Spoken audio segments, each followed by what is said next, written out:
안녕하세요. 사연 읽어주는 남예입니다. 오늘도 와주셔서 감사드리며 오늘의 사연 시작하겠습니다. 당장 나와! 아저씨! 나와서 사과하고 배상하라고! 사실 쿵쾅거리며 내려오는 발소리에 대충 짐작은 했습니다. 이상하게 사람들은 뭔가 따지러 내려올 때는 마치 분노 게이지의 부스터라도 올리려는 듯 엘리베이터로 안 내려오고 꼭 저렇게 계단으로 뛰어서 달려 내려오더라고요. 뭔가 더 씩씩거리는 걸 가시적으로 보여주고 싶은 건가? 그 심리가 가끔 궁금할 정도로요. 오늘도 어김없이 경비실 문을 두들기는 모자가 있었습니다. 그 쿵쾅거리는 발걸음의 주인공들이었죠. 아니, 무슨 일이시죠? 아니 아저씨, 이런 데서 일하려면 센스가 필수인데 어쩌면 아저씨는 그렇게 볼 때마다 센스가 없어요? 우리 집이 명절 때면 집 비우고 여행 가는 거 뻔히 아는 양반이 하루 한번 택배 좀 들여다보고 냉장 택배 보관 좀 해주는 게 그렇게 어려운 일이에요? 아니 요즘 물가가 얼마나 올랐는지 몰라요? 저 소고기, 저거 한우 1등급, 저 비싼 소고기 다 상했잖아요. 못해도 20만 원어치는 될 텐데 저걸 어쩔 거예요? 택배 기사가 맡기면 하루 정도는 경비실에 보관해드리지만 그 이상은 안 해드리는 게 원칙입니다. 게다가 냉장 택배 보관할 장소도 없고요. 특히 고기 같은 건 포장 다 불러서 냉동실에 보관했다가 다시 포장해야 하는데 그걸 저희가 일일이 어떻게 다 합니까? 어머, 이 아저씨 또박또박 말하는 것 좀 봐. 그래서 지금 본인 잘못이 없다는 거예요? 이건 엄연한 직무유기라고. 배상해요, 배상해. 아이, 어거지 부리지 마세요.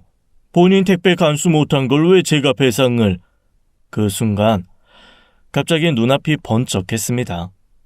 엄마 옆에 각 잡고 서 있던 덩치가 산만한 20대 아들이 제 뺨을 올려붙인 거였어요. 아이씨, 말 되게 많네. 내 주먹 한 방이면 당장 네 제삿날이야. 얼얼한 뺨을 붙들고 서 있는데 진짜 오만 생각이 다 스쳐 지나갔습니다. 확 다 뒤집어 엎고 때려칠까 싶은 생각 끝에 한숨과 함께 또 한 번 눌러 참았습니다. 큰 소리 나봐야 여기저기 시끄럽기만 하고 그렇게 되면 사람들 시선을 끌 테고 그렇게 시선 끄는 건 제가 원하는 바가 아니었습니다. 창피하거나 그래서 그런 건 아니었어요. 불현듯 딸들의 얼굴이 떠올랐거든요. 제 나이 이제 내후년이면 70입니다.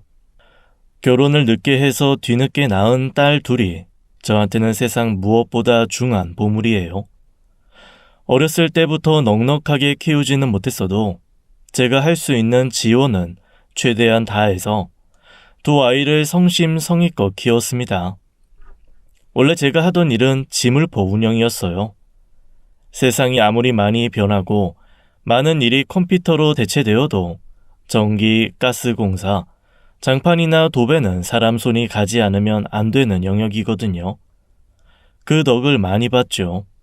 특히 지금 살고 있는 아파트의 상가 한켠에 가게를 내고 지난 20년간 아파트 내에 있는 집 중 제가 안 가본 집이 거의 없을 정도로 구석구석 제 손이 닿았습니다. 특히 아파트 연수가 오래될수록 보수를 하거나 인테리어를 다시 하는 집이 많아지면서 정말 이사철에는 잠자는 시간이 없을 정도로 일을 많이 했어요. 아내의 처남, 처남댁, 제 형과 형수까지 들러붙어 거의 가족 사업처럼 일했습니다. 그 덕에 돈은 많이 벌었죠. 재벌들처럼 큰 돈을 번 건 아니었지만 진짜 기술 하나, 몸뚱이 하나로 가족들을 부양했습니다. 두 딸 각자 하고 싶은 거 시켰고 배우고 싶다는 거 가르쳤어요. 둘 다 어학 연수도 보냈고 서울에 있는 대학도 졸업시켰고 해외여행도 몇 번씩 보내줬습니다. 비록 저와 아내는 일 때문에 바빠서 제주도 한번 다녀온 게 전부였지만 아이들에게만은 최선의 경험을 제공해주고 싶었거든요. 고맙게도 아이들은 그런 제 마음을 잘 알아주었고 부모에게 고마움을 표현할 줄 아는 착한 아이들로 자라주었습니다. 60이 넘어 이제 더 이상 몸이 힘들어 번쩍번쩍 도배지를 들기는 어렵다는 판단 아래 일을 그만둘 때도 아이들은 앞으로 자기네들이 책임질 테니 저와 아내에게 쉬라고 하더라고요. 하지만 그럴 수는 없지요. 그래서 은퇴 후에 바로 제가 살던 아파트에서 경비로 일을 시작했습니다. 아이들이 시집을 가고 아이를 낳아 손주가 생기면 척척 용돈도 주고 아이들이 필요할 때 목돈도 좀 모았다 주는 아버지가 되고 싶어서요. 물론 처음에는 딸 둘이 모두 극심히 반대를 했죠. 특히 첫째 딸은 저한테 이런 약속까지 받아냈습니다. 아빠, 진짜 조금이라도 아빠가 마음고생하게 되면 나 그 사람 머리끄댕이 바로 잡고 싸울 거예요. 다른 건 몰라도 진상들 때문에 늙음하게 아빠 마음고생하는 거 나 못 봐요. 그리고 요즘엔 갑질이 제일 무서운 거 알죠? 누구 하나 아빠한테 갑질하는 거 내 눈에 들어오고 내 귀에 들어오면 그날로 다 박살일 줄 알아요? 제 첫째 딸은 정말 성격이 불같습니다. 학교 다닐 때도 운동을 했고 결혼 전까지는 직업 군인이었거든요. 특히 역도에서 꽤 두각을 나타냈던 학창시절 다소 왜소한 저랑 같이 다니면 사람들이 오히려 제 딸을 저의 보호자로 볼 정도였어요. 그런 딸이 눈에 힘을 딱 주고 아빠 힘들게 하는 진상이 있으면 자기가 가만두지 않겠다고 하니 허유 그건 좀 무섭더라고요. 그래서 처음 일 시작하고 한 1, 2년 정도는 아무리 힘들어도 애들 앞에서는 전혀 힘든 티를 내지 못했습니다. 제가 조금이라도 힘들다는 걸 알게 되면 첫째는 바로 뒤집어 엎을 것 같았고 둘째는 세상 서럽게 울 것 같았거든요. 한 배에서 나와도 아롱이 다롱이라던 옛 어른들 말씀 하나 틀린 게 없다는 걸 저는 제 딸들을 보며 느낍니다. 첫째가 힘 좋고 우직하고 강단 있는 아들 같은 딸이라면 둘째는 진짜 평생 별명이 들꽃일 정도로 가늘가늘하고 하늘하늘하고 여리여리합니다. 오죽하면 20살이 훨씬 넘었을 때 제가 성까지 붙여서 이름 한번 불렀다고 눈물을 훌쩍이며 저한테 이러더라고요. 아빠, 왜 성까지 붙여서 나 풀네임으로 이름 불러요? 아빠랑 거리감 느껴지는 것 같아서 나 마음이 너무 아파. 심장이 막 콕콕거려.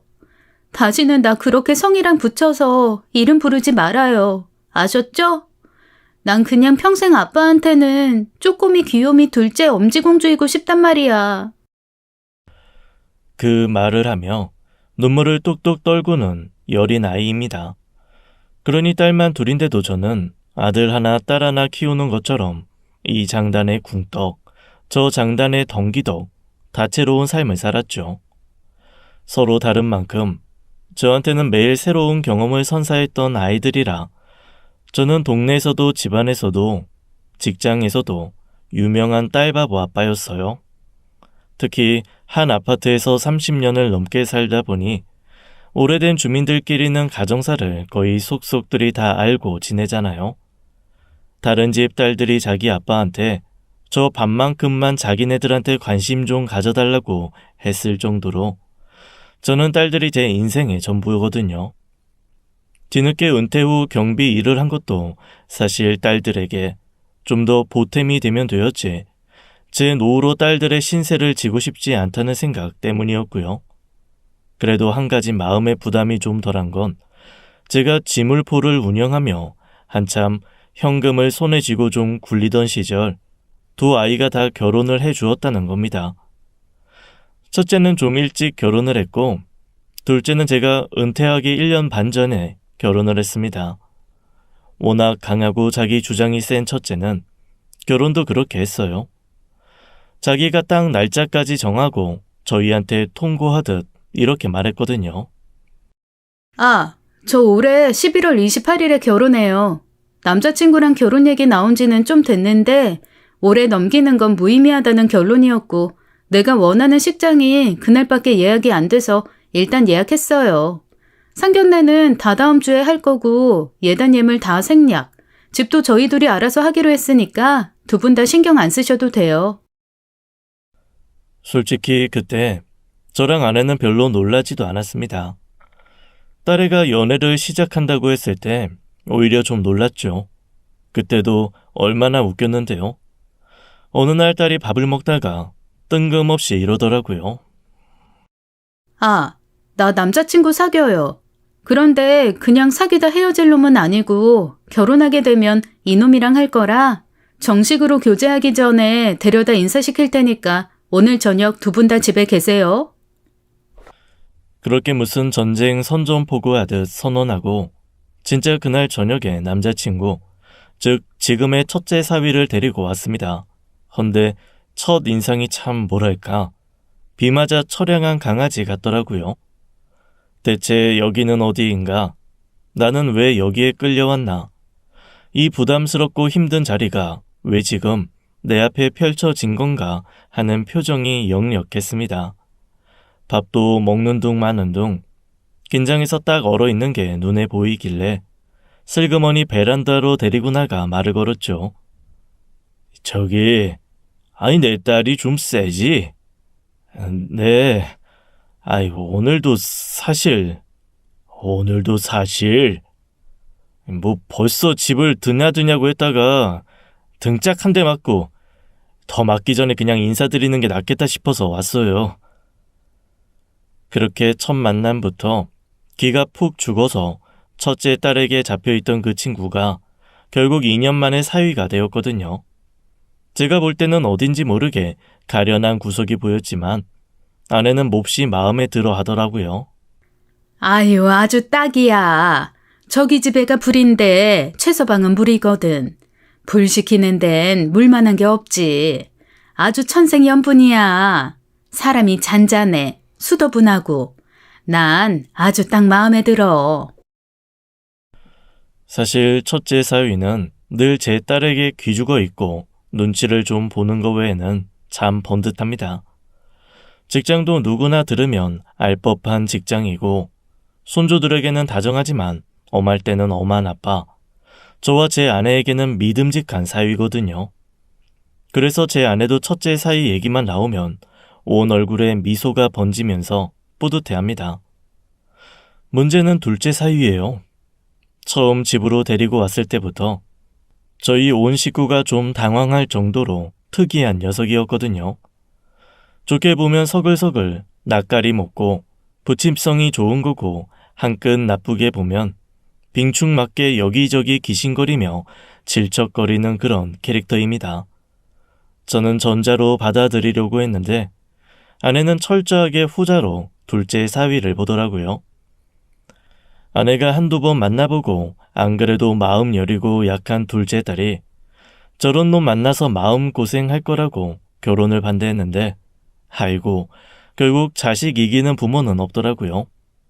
더 이상 결혼을 반대했다가는 멀쩡한 애 잡겠다 싶어서 결국 아내도 결혼을 허락했습니다. 둘째가 밥도 안 먹고 물도 안 마시고 방에서 울고만 있으니 탈진에 쓰러져 죽을 것 같았거든요. 울며 겨자 먹기로 허락을 한 후 아내의 신경질 불똥은 애먼 저한테 튀었죠. 아니, 당신은 왜 애들한테는 착한 사람 노릇만 하려고 해요? 반대할 때는 딱 잡아 반대도 하고 그래야지. 아니 보아하니 직업도 변변한 거 없이 여기저기 일용직 다니는 것 같던데 저런 걸 어떻게 믿고 살아요? 어허, 사람은 한 면만 보고 모르는 거야. 저렇게 허허실실하는 것 같아도 속이 깊어. 남자는 남자가 보면 알아. 그리고 남의 자식 겉모습만 보고 못 믿을 것 같으면 내 자식이 사람 보는 눈이라도 믿어줘야지. 우리 딸이 연약해 보여도 그렇게 호락호락하지 않아. 그러니까 사위놈이 못 믿어오면 우리 딸이라도 믿어보자고, 응? 아이고, 당신은 그래 속 편해서 좋겠소. 내 속만 이렇게 천불이 나지. 나만 나쁜 사람이야 항상 나만.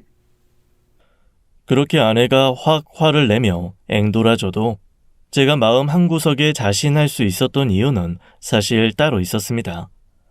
딸이 저한테 슬그머니 귀뜸해 준 것이 있었거든요. 아빠, 저 사람 좋은 사람이에요. 원래 하던 일 잠시 그만두고 다른 일 준비하고 있는데 그거 좀 안정되면 뭐 하는 사람인지 다 말씀드릴게요. 한 가지 약속할 수 있는 건 이상한 일 하는 건 아니에요. 안 그래도 저 사람이 지금 시작하려는 일 좀 안정되면 그때 인사드리고 당당하게 결혼하자 했는데 내가 하루라도 저 사람 옆에 없으면 안 될 것 같아서 조른 거예요. 그렇게 좋아? 대체 어디가 그렇게 좋은데, 우리 딸? 저 사람 내 생명의 은인이야, 아빠. 나 회사 근처에서 나 감시하듯 쫓아다니는 스토커 있다고 했던 거 기억나요? 그래서 한동안 아빠가 나 대신 데리러 오고 경찰에도 신고하고 했었잖아요. 아이, 기억나지? 그 놈이 언젠가부터 안 나타난다고 그래서 끝난 줄 알았는데, 왜? 또 나타났어? 아니요. 아빠랑 경찰이랑 다니면서 안 보이길래 괜찮은 줄 알았는데 나 혼자 다니기 시작하니까 아예 확 앞을 막아서고 날 어디로 끌고 가려고 하더라고요. 이젠 진짜 끝이다. 나 죽었구나 했는데 그때 나타나서 나 구해주고 그 치안 경찰에 넘긴 사람이 저 사람이에요. 나 놀랐다고 병원에 데리고 가서 수액 맞춰주고 치안 처벌 받을 때까지 증언 다 해주고 계속 나 호위하듯 보호해줬어요. 아이, 그런 일을 왜 아빠한테 말을 안 했어? 걱정하니까 그랬죠. 어쨌건 그러면서 저 사람 알게 됐고 진가를 깨달아서 사귄 거예요. 진짜 좋은 사람이에요, 아빠. 대신 엄마한테는 이 얘기 하지 말아줘요. 엄마 놀라고 생각 많아지고 오히려 복잡해. 그 말을 듣고 다시 둘째 사위를 보니 허허실실한 모습도 어쩐지 내공 있어 보이고 고맙기만 하더라고요. 그래서 저는 아내와 다르게 둘째 사위를 귀하게 제 사위로 받아들였습니다. 두 딸을 다 그렇게 적절한 녀석들 붙여 결혼시키고 사실 더 이상은 골 아플 일 없이 제 일에만 열중하면 된다고 생각했습니다. 물론 그 생각은 아주 큰 오산이었죠. 예전에 제 큰딸이 이런 말을 한번 한 적이 있어요. 아빠, 내가 길게 산 건 아닌데 살아보니까 세상은 넓고 미친 것들은 많더라고요. 아주 다채롭고 창의적이야. 아니, 난 세상에 진상이 이렇게 많은 줄도 몰랐는데 그 진상들이 다 겹치는 거 없이 각자 개성 있는 진상들이라는 게 더 신기했다니까. 운동으로 들어간 대학. 하지만 부상으로 더 이상 운동을 못하게 되고 한 1년 방황하면서 아이가 카페와 호프, 음식점과 편의점에서 아르바이트를 했거든요. 아마 그때 고객들을 응대하면서 뼈저리게 느꼈던 모양이더라고요. 저야 뭐 평생을 고객 응대하며 살아온 데다 콧대 높은 사모님들 어이없는 요구 조건 들어주며 달래며 일하는 게 인생이었으니 그러려니 했는데 아이는 그게 아니었겠죠. 세상에 나 같은 사람 한 명도 없어. 그리고 나도 누군가에는 진상일 수도 있는 거고 그러니까 늘 정도껏 살아. 네가 생각하는 정도 말고 세상이 세운 기준의 정도도 일정 부분은 받아들이면서 성질 죽이고 사는 거. 그게 또 세상 사는 방법 중 하나야. 고개를 저으며 사람들의 징산짓에 설레설레 두 손 두 발 다 든 듯 구는 딸에게 제가 해줄 수 있는 말은 그게 전부였습니다. 그리고 내심, 너도 아빠만큼만 겪어봐라. 산전수전, 공중전 다 겪은 지금 나는 누가 봐도 괜찮다. 라는 자신감도 있었죠. 하지만 경비 생활 3달 만에 그 자신감은 산산조각이 났습니다. 이게 똑같은 진상도 자기가 처한 입장과 위치에 따라 그 농도와 단계가 달라지더라고요.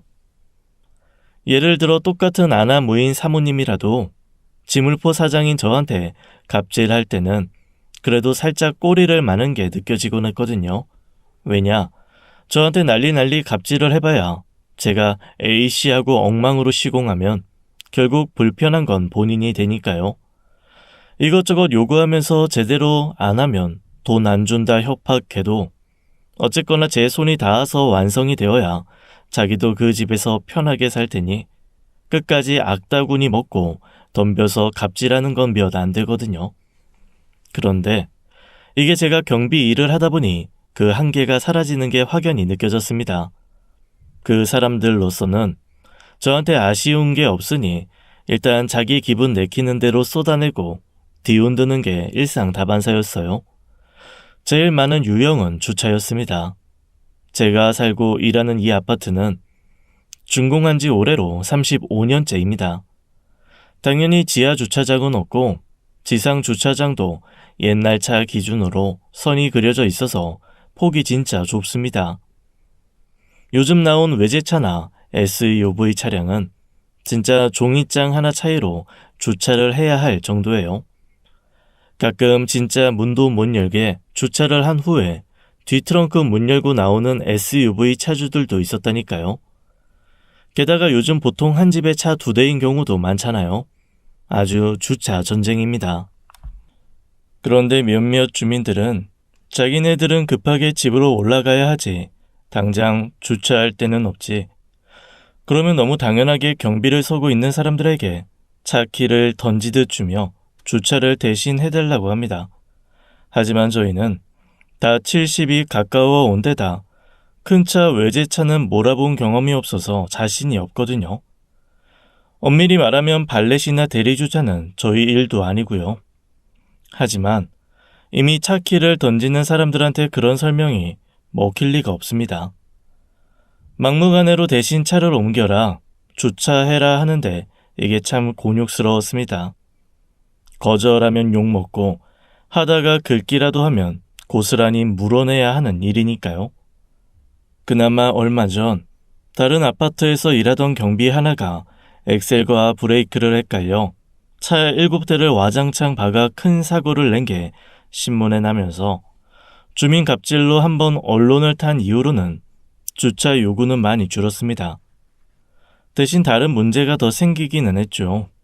마치 문제의 총량의 법칙이라도 있는 양 주차를 안 도와줄 거면 다른 거라도 도와라 라는 생각들을 하는지 참 가지가지 일이 벌어집니다.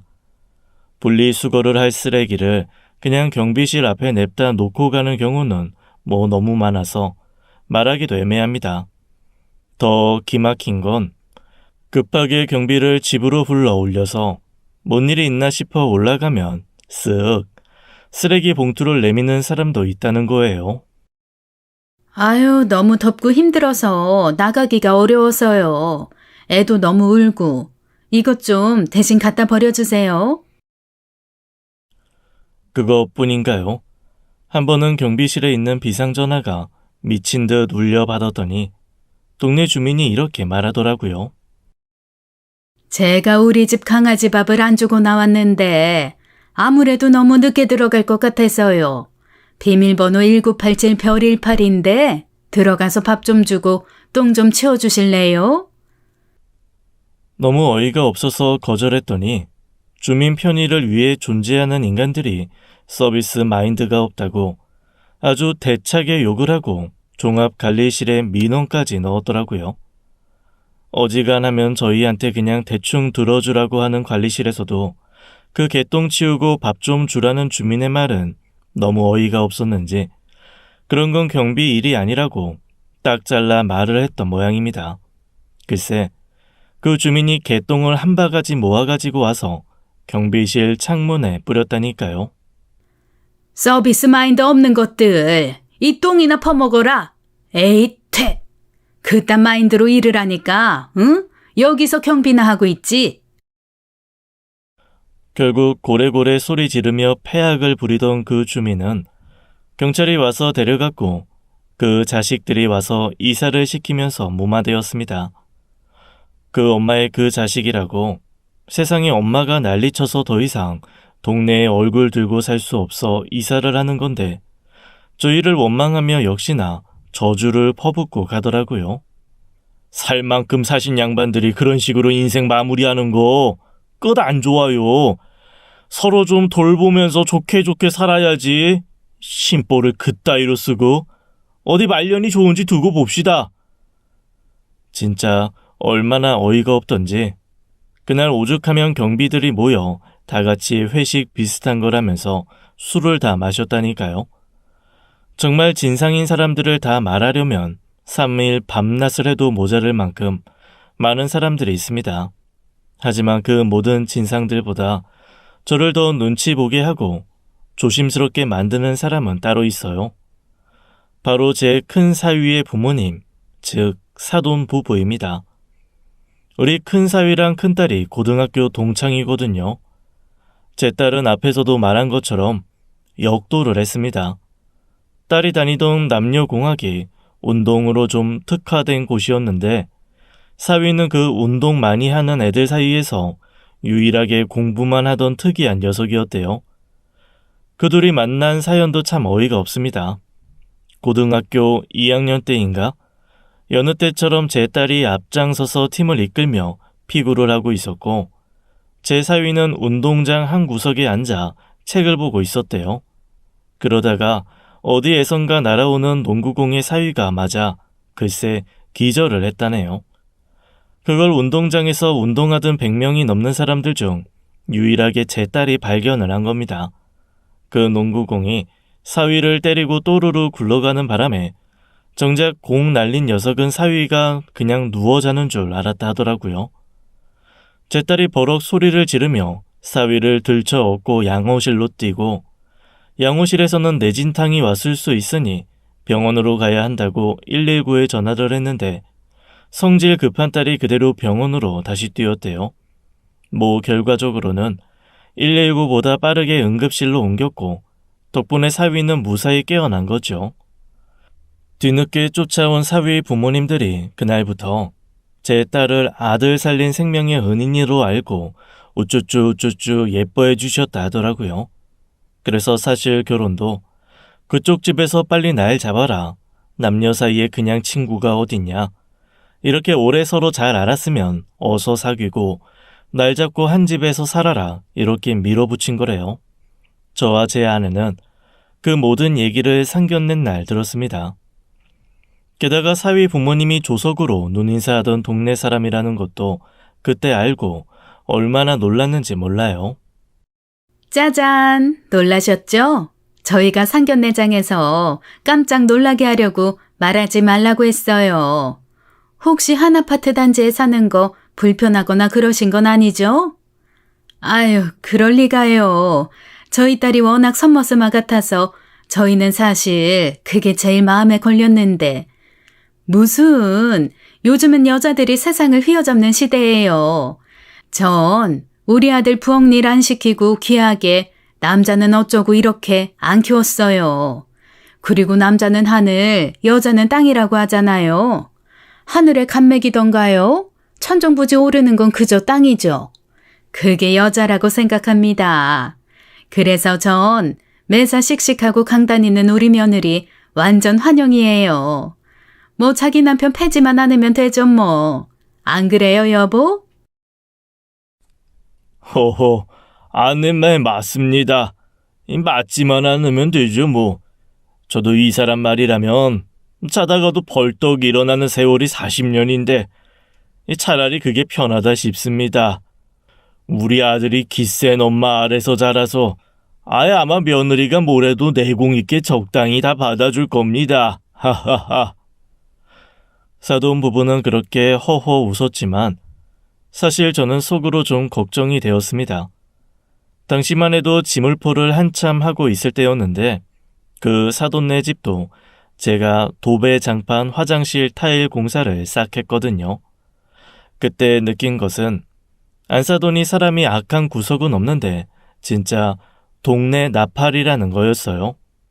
제가 사실 제 여식이 그 집 아들이랑 친구인 건 알고 있었거든요. 둘이 사귀고 좋아 지내는 것까지는 몰랐지만 말입니다.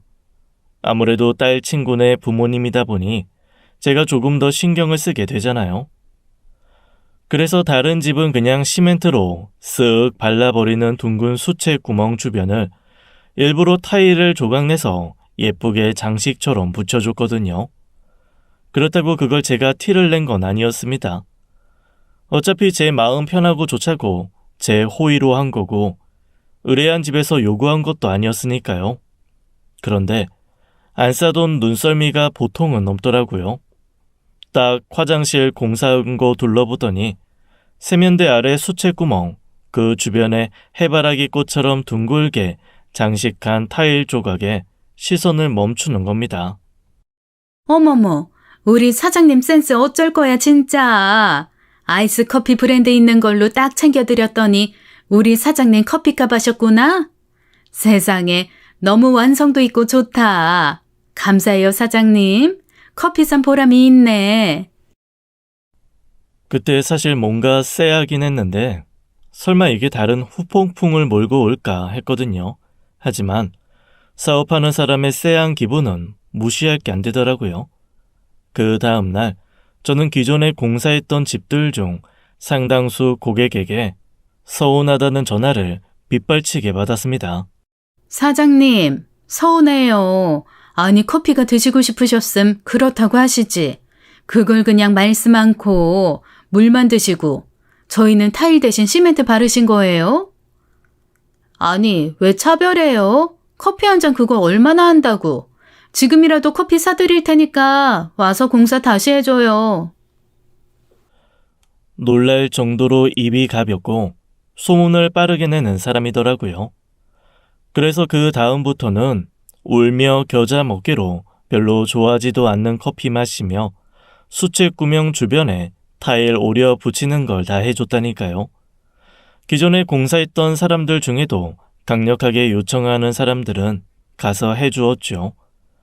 그런 사람이 사돈이 되고 그 사돈이 한 단지에 살고 제가 그 단지에서 경비로 일을 하니 제가 얼마나 매사 만사가 조심스러웠겠습니까? 처음에 경비 일을 시작하기 전에 사실은 바깥 사돈과 술 한잔 하면서 미리 말을 했습니다. 사돈, 제가 평생 몸 쓰면서 일하고 돈을 벌다 보니 이 집에 있는 게 감옥 같습니다. 그래서 예전처럼 몸을 막 힘들게 쓰는 건 아니면서 일을 좀 해보려고 하는데 그게 우리 아파트 경비 일이에요. 물론 사돈이 사는 그 동과는 동떨어진 동에서 일을 하기는 할 텐데 어쨌거나 한 아파트, 한 단지에서 제가 일을 하게 돼서 혹시나 불편하지 않으실까 싶어서요. 아이고, 그게 무슨 말씀이세요? 저는 진짜 사돈이 제일 부럽습니다. 저야 뭐 평생 회사원으로 기계처럼 시키는 일만 하다가 퇴직하고 나니 기술도 없고 그저 할 수 있는 건 동네 산책이 전부더라고요. 새삼 취미를 갖는 것도 애매하고 그래서 저 요즘 산만 다닙니다. 일하실 수 있을 때 하셔야죠. 그렇게 말씀해 주시니 마음이 한결 가볍습니다만 저기 혹시 괜찮으시면 안사돈 아이고 예, 제 집사람은 제가 알아서 입단속 시키겠습니다.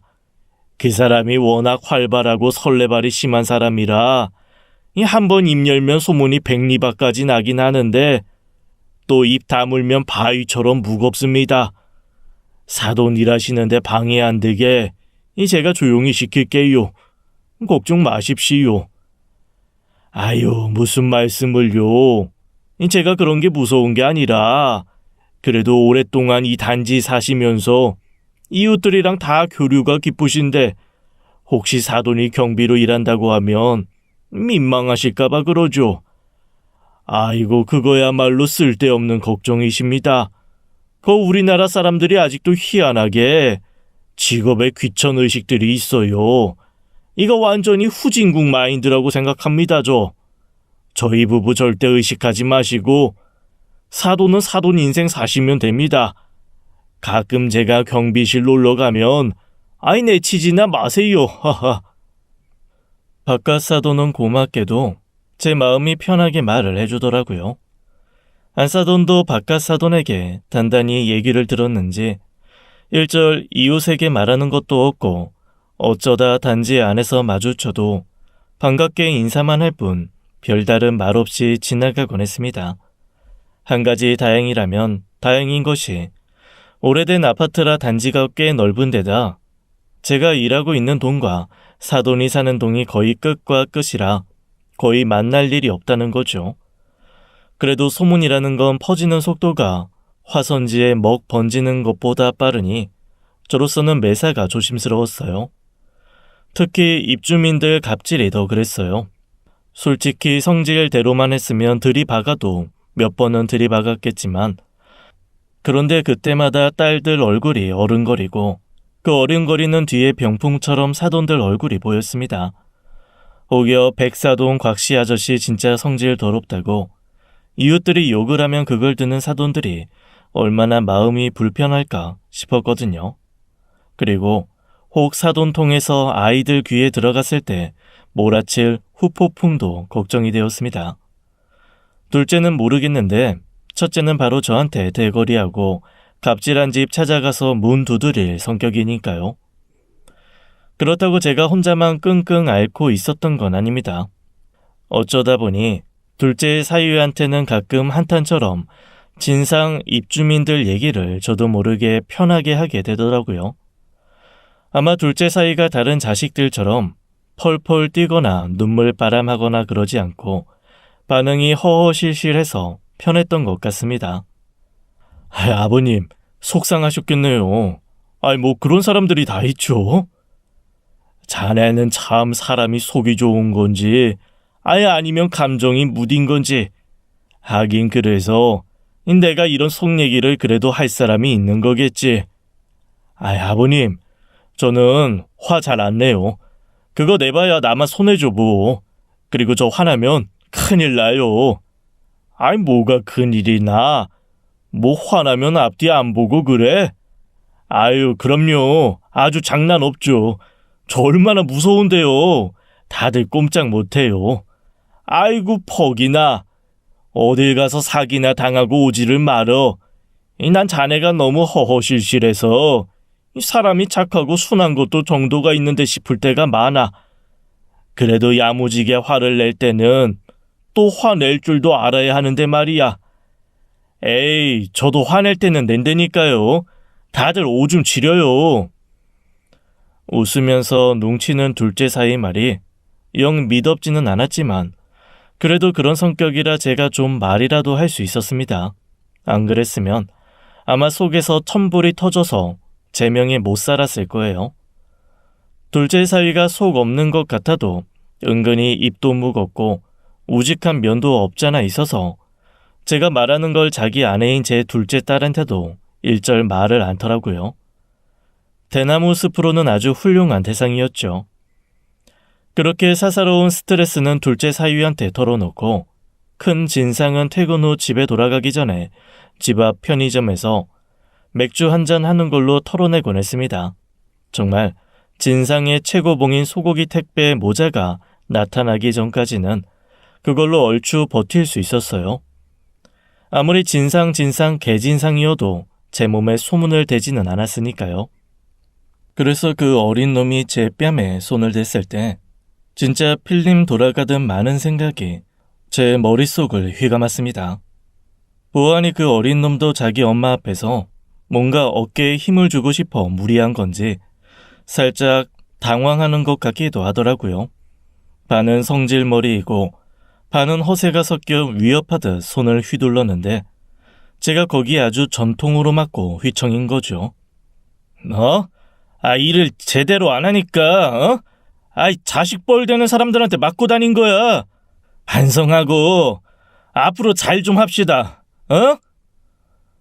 왜 사람 중에 자기가 벌인 일을 수습할 때 상황을 파악하고 정리하는 사람이 있고 A씨 일이 커졌네 하면서 더 크게 일을 벌려 아예 손을 놓게 만드는 사람이 있잖아요.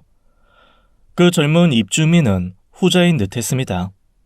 제 뺨을 때린 걸로 같이 일하는 동료가 달려와 대신 항의를 하자 그 동료한테도 손을 댈 것처럼 으르렁거리면서 덤비더라고요. 그러면서 하는 말이 아주 가관이었어요. 이 놓친 애들이 진짜 나란히 관짝에 누워봐야 정신들 차릴 거야? 아니 이 소고기가 얼마짜리인지 봐. 눈이 있으면 보라고. 당신들 월급으로는 평생 가야 한 번을 마음 편하게 먹기 어려운 고기라고. 그걸 당신들이 일을 제대로 안 해서 다 썩어버리게 되었는데 책임지는 게 당연한 걸 왜 안 하겠다고 뻗팅겨서 얻어맞기까지 해? 사람을 왜 이렇게 모질게 만들어? 그 와중에 그 엄마라는 사람은 참 더 가관이었어요. 아, 저런 여자니까 아들을 저렇게 키웠구나 싶었을 정도였죠. 아이고, 그만해. 처맞고도 모르면 죽어도 몰라. 저런 인간들이니 이러고 사는 거야. 가자. 안 그래도 네가 요즘 운동 시작해서 고기 좀 좋은 거 먹일까 싶었는데. 에휴. 그리고는 글쎄 상에서 흐물흐물한 데다 냄새까지 고약한 그 핏물 가득한 소고기를 저한테 휙 던지는 거 아닙니까? 뺨 맞고 고기 핏물에 잔뜩 젖은 데다 상한 고기 쓰레기까지 치워야 하는 상황이 벌어진 거죠. 동료들은 차마 가까이 다가오지 못하더라고요. 다들 아는 거죠. 이신 점심으로 지금 이럴 때 섣부르게 위로를 하거나 도우면 제가 더 비참한 마음이 들 거라는 사실을 다들 알고 있으니 멀찍이서 지켜보기만 하더라고요. 저도 사실은 모르는 척 해주는 게 더 편했습니다. 조용히 고기를 주워 봉지에 넣는데 울컥 눈물이 났어요. 이게 참 억울함이 극강에 달하면 비참함으로 되돌아온다는 걸 그때 처음 알았어요. 다른 건 모르겠고 일단 집에 들어가기 전에 핏물 묻은 옷은 어떻게 해야 할지, 그리고 어디 가서 씻고 와야 할지 그런 것들이 다 막막해지더라고요. 오죽하면 사돈집에 가서 슬그머니 신세를 좀 져볼까 싶었다가 동료 옷을 빌려 입고 핏물 묻은 옷은 아내 몰래 세탁소에 맡기고 목욕탕에서 씻고 집으로 들어갈까도 생각했습니다. 그런데 이게 다 한 동네다 보니 세탁소에도 소문이 퍼질 것 같고 목욕탕에서도 소문이 날 것 같고 영 답답하기만 하더라고요. 그렇게 한숨을 100만 번 내쉬며 마지막 고기 조각을 집어 봉투에 넣었을 때였어요. 누가 황망한 목소리로 저를 부르더라고요. 아버님, 이게 대체 무슨... 둘째 사위였어요. 순간 눈앞이 캄캄해지더라고요. 이 광경은 진짜 그 누구에게도 들키고 싶지 않았고 더더욱 가족들은 몰랐으면 하고 진짜 간절하게 바랬거든요. 제가 그 진상 모자의 난리 부르스 속에도 잠잡고 있었던 건 주민들 중 누군가의 눈에 띄지 않고 그냥 빨리 모든 상황이 끝나기를 바라서였습니다. 그런데 하필 둘째 사위한테 이 꼴을 보이게 되었으니 참담하더라고요. 아이, 자네 왔나? 아이, 오늘 온다는 말 없었잖아. 아버님 좋아하시는 오소리 감투가 막 나왔길래 요 앞 순대집에서 순대랑 오소리 감투 사왔죠. 일하러 가다가 막 찐 게 나와서 이것만 드리고 가려고. 아이, 그게 중요한 게 아니고요. 이게 대체 무슨 일이에요? 다치신 건 아니죠? 아유, 다치긴. 이 쓰레기 치우다가 그 봉투가 찢어졌는데 거기에 핏 물든 고기가 있었나 봐. 아이, 그게 나한테 쏟아졌네. 네? 아이, 봉투가 대체 어떤 봉투였길래? 사실 저는 사위에게 사실을 좀 숨기려고 대충 둘러댔습니다. 그런데 모든 것을 지켜보았던 동료가 참지 못하고 오히려 저한테 버럭하면서 사위한테 다 일러바치더라고요. 아이, 쓰레기! 아이고, 그래. 이 쓰레기는 쓰레기였지. 그 인간 같지도 않은 것들. 아니, 어떻게 사람한테 썩은 고기를 뒤집어 씌워? 뺨 때린 걸로도 부족해서 사람을 저렇게. 어이구. 아, 거 좀 입 좀. 화들짝 놀라 만류했지만 이미 둘째 사위의 얼굴은 서서히 굳어가기 시작했어요. 그리고 제가 한 번도 듣지 못한 무서운 목소리, 무서운 얼굴로 성큼성큼 동료 앞으로 걸어가 싸늘하게 묻더라고요. 무슨 말씀이세요? 저희 아버님이 맞았어요? 어떤 새끼한테요? 누구한테요? 왜요? 아이고, 말도 마. 아이, 워낙 쌍툭바가지가 없는 놈이긴 했는데 그 정도일 줄이야. 자네 장인 아주 크게 욕봤어. 아이, 내가 다 손발이 떨리는데 이 본인은 오죽하겠어.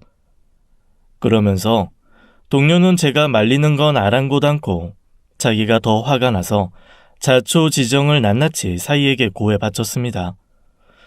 저는 그저 쥐구멍을 찾고 싶었어요. 너무 비참하고 창피해서 앞으로 둘째 사위 얼굴을 두 번 다시 못 볼 것 같다는 생각까지 들었다니까요. 그리고 저는 그날 둘째 사위의 정말 놀랄 모습을 봤습니다.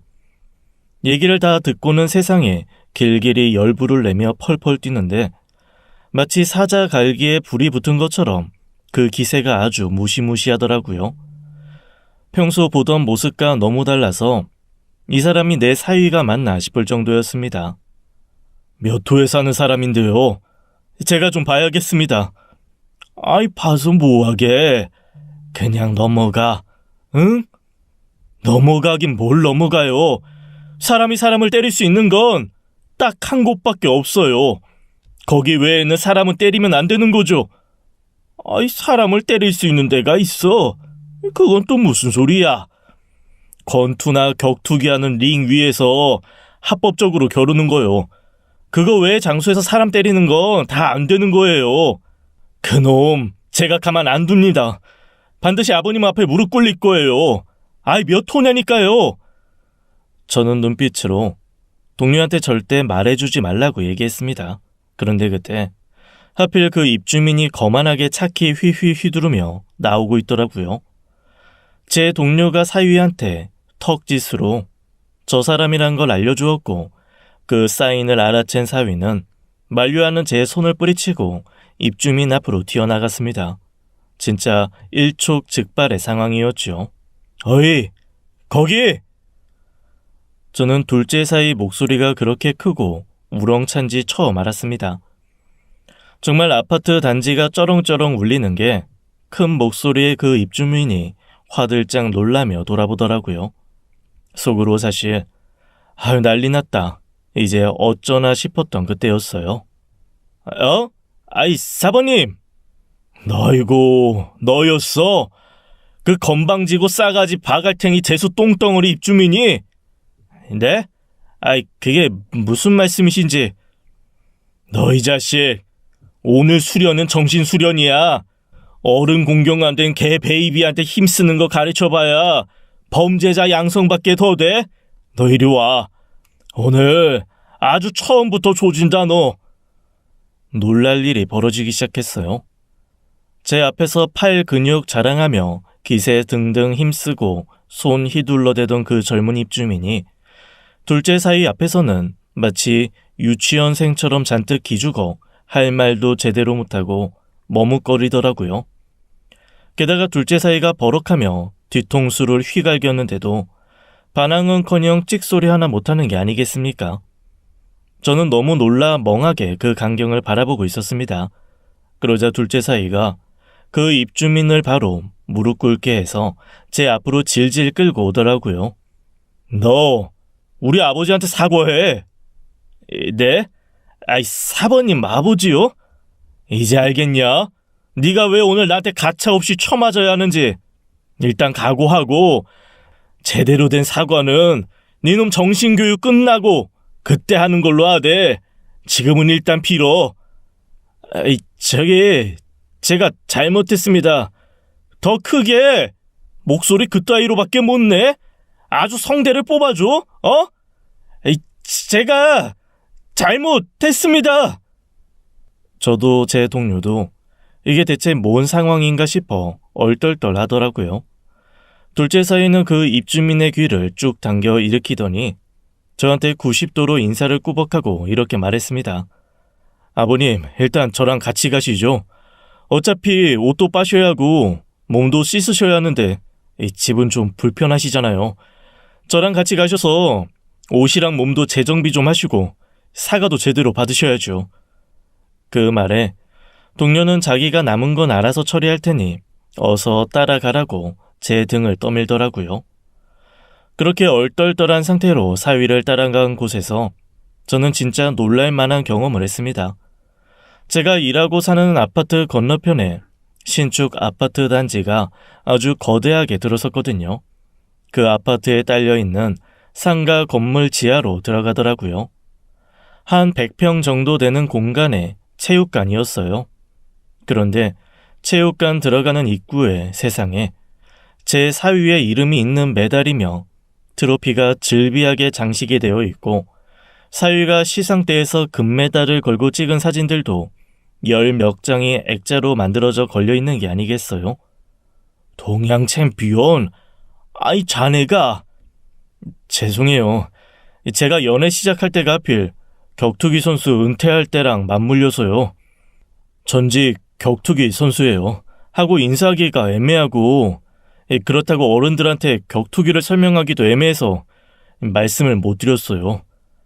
아이 그렇다고 여태 그냥 일 준비 중이라고 한 거야. 나랑 애 엄마는 자네가 이 생백수인 줄 알았다. 그 백수 사이도 이렇게 예뻐해 주셔서 감사했죠. 사실 후배들이랑 같이 도장 차리는 게 생각보다 오래 걸려서 제가 예상한 것보다 백수 생활이 좀 길어지기는 했어요. 그러면 이 도장을 운영하는 거야? 저 사람은 어떻게 아는 거고? 제가 이 도장 관장이고요. 저 인간은 격투기 선수 하겠다고 이제 막 대회 한번 나가본 게 전부인 신입이에요. 뭐 군대로 따지면 전 무궁화 달았고 저 친구는 신병이라고 생각하시면 돼요. 그 설명을 듣고 한 번에 이해가 되었습니다. 그제야 왜 그 기세 등등 건방이 하늘을 뚫던 입주민이 꼬리 말고 깨갱하는 동네 똥개처럼 제 사이 앞에서 벌벌 기고 있는지를 알겠더라고요. 이게 몸을 쓰는 운동인데다 격하잖아요. 격투기는 사실상 극단적으로 말하면 사람 목숨도 뺏을 수 있는 기술들이거든요. 그걸 운동처럼 조절할 뿐이지. 그래서 그 어떤 분야보다 예의범절 사람 대하는 거, 힘 함부로 쓰지 않는 거, 거기에 위계 질서 아주 중요하게 따져요. 그렇다고 뭐 똥기강 잡고 그런 건 아니고요. 선후배 확실해야 끌어줄 건 끌어주고 혼낼 건 혼내고 뭐 여튼 절대적으로 지켜야 할 룰이라는 게 있거든요. 오늘 저놈한테 그 룰을 아주 제대로 알려주려고요. 그러면서 사위는 저한테 체육관에 마련되어 있는 샤워실에서 샤워를 하고 운동복으로 갈아입으라고 하더라고요. 체육관에 세탁시설도 있으니 자기가 1시간이면 옷 다 빨아서 말릴 수 있다면서요. 사위 말대로 저는 샤워를 하고 체육관 한쪽에 마련된 소파에 앉았습니다. 눈앞에서 아주 신기한 일이 벌어지고 있더라고요. 사위를 기준점으로 해서 10명 되는 운동선수들이 쭉 줄을 서더라고요. 그리고는 링 위에 곧 울 것처럼 올라가 있는 그 입주민과 차례대로 스파링을 시작했습니다. 즉, 입주민 대 체육관 안에 있던 10명이 넘는 선배들의 1대1 대결이 펼쳐진 거죠. 야, 그거 참 볼만하대요. 그 입주민은 하늘 같은 선배들이 서슬이 무서워서 뭐라 말도 못하고 신나게 두들겨 맞고 다시 일어나서 또 두들겨 맞고를 반복했어요. 자그마치 1시간이나 말이죠. 마지막 상대는 사위였는데 다른 사람들과는 달리 그 사위는 그 입주민이 휘청이며 휘두르는 주먹을 툭툭 쳐내다가 마지막에 한 방 뺨을 향해 주먹 한 번 날리는 걸로 끝냈습니다. 툭 입주민이 바닥으로 쓰러지는데 아유, 속에 얹혀있던 체증이 그냥 싹 다 내려가더라고요. 스파링을 핑계로 한 정신교육 후 그 입주민은 제 앞에 무릎을 꿇고 진짜 진심으로 울먹이며 사과를 했습니다. 그날 저는 둘째 사이와 함께 순댓집에서 소주를 잔뜩 먹고 신나게 취해 집으로 들어갔어요. 술 취한 저도 꼴 보기 싫은데 그런 저와 함께 둘째 사이가 들어오니 제 아내 눈이 또 세모가 되었죠. 아니 자네는 요즘도 일 안 하고 그냥 백수처럼 지내나? 이 평일에 아직 9시도 안 됐는데 자네 장인이 이렇게 떡이 되게 마신 거면 일은 저녁부터 먹었다는 건데 어휴 대체 뭐하고 다니길래? 당신 앞으로 우리 둘째한테 아무 말도 하지 마. 얘가 보물이야 보물. 오늘 얘 아니었으면 나 복장 터져 죽었어. 이 세상 사람이 아니라고. 우리 사이가 아니지. 너 오늘부터 내 아들 해라. 너 내 아들이야. 나의 한과 서러움을 씻어준 주먹왕 아들. 이 자식 이리로 와. 아버지 품에 안겨라. 제가 술에 취해 아내를 나무라며 둘째 사이를 안고 어와 둥둥 쓰담쓰담하자 술김에도 아내가 황당해하는 게 느껴지더군요. 뒤늦게 자기 남편 데리고 온 둘째는 사위한테 자초지종을 들은 듯 눈이 벌게서 달려왔습니다. 아니나 다를까 집에 올라오기 전 경비실 동료에게 모든 얘기를 듣고 왔더라고요. 머뭇거리다가 제가 쓰러져 잠든 후에 아마 아내에게 모든 얘기를 다 했던 모양이에요. 다음날 제가 깨질 듯한 머리를 하고 일어났는데 눈이 퉁퉁 부은 아내가 저를 안아주며 이렇게 말했습니다. 내가 앞으로는 우리 둘째 사위 업고 다닐 거예요. 당신 그렇게 힘든데 왜 말을 안 했어요? 이참에 그냥 그만둬요. 내가 어렴풋이는 알고 있었는데 그 정도로 싹퉁바가지 없는 것들한테 당하고 사는 건 몰랐네. 미안해요. 내가 미처 몰랐어. 아내는 그렇게 저를 붙들고 한참을 울더라고요. 그리고는 술국을 거하게 끓여 놓아주고는 장을 보겠다며 밖으로 나갔습니다. 아이 무슨 장을 봐. 그저께 장 잔뜩 봤는데 또 뭐 살 게 있어? 둘째 사위가 운동하는데 고기 좀 먹여야 하지 않겠어요? 사골 끓이고 불고기 재서 좀 갖다 주려고. 안 그래도 둘째가 양념게장을 그렇게 좋아하는데 내가 한 번을 못 해줬잖아. 지금 딱 알든 암꽃게 나올 철인데 꽃게 한 30마리 사다가 내가 양념게장도 해줘야겠어. 사람이 제대로 먹어야 힘도 제대로 쓰지. 아이고, 당신이 언제부터 둘째 사위 챙겼다고? 시끄러워요. 어젯밤부터 챙기기 시작했어요. 됐어요? 민망한 듯 훅 저한테 말 한마디 지르고 나간 아내는 진짜 둘째 사위가 좋아하는 것들을 듬뿍 싸다가 하루 종일 음식을 해서 저녁에 집으로 둘째네를 불렀습니다. 그리고 밥 먹는 내내 고기 놓아주고 게장살 발라주면서 그렇게 손을 쓰다듬더라고요. 내가 이 귀한 사람을 몰라봤어. 자네도 참 자기 홍보를 좀 하지 그랬어. 미안하네. 내가 겉만 보고 속을 못 보는 바보였어. 눈이 멀었다고. 어머님도 참 괜찮습니다. 저도 잘한 거 없죠 뭐. 진작에 말씀드릴걸. 전날 불된 독걸비처럼 펄펄 뛰던 둘째 사이는 또 간데 없고 저희한테 익숙한 허허실실 사이만 남았더라고요. 달라진 건 예전과는 달리 꿀 떨어지는 눈으로 사이를 보는 제 아내의 태도뿐이었죠. 그날 이후 아파트에는 저와 제 사위 그리고 그 입주민에 대한 소문이 쫙 돌았습니다. 입주민들 사이에서도 아마 그것 때문에 설왕설래 말이 많았나 봐요. 아마 입주민 중 누군가가 대자보처럼 각 동 엘리베이터에 경비 아저씨들에게 무리한 요구 예의 없는 갑질, 진짜 창피하다고 써서 붙인 모양이죠.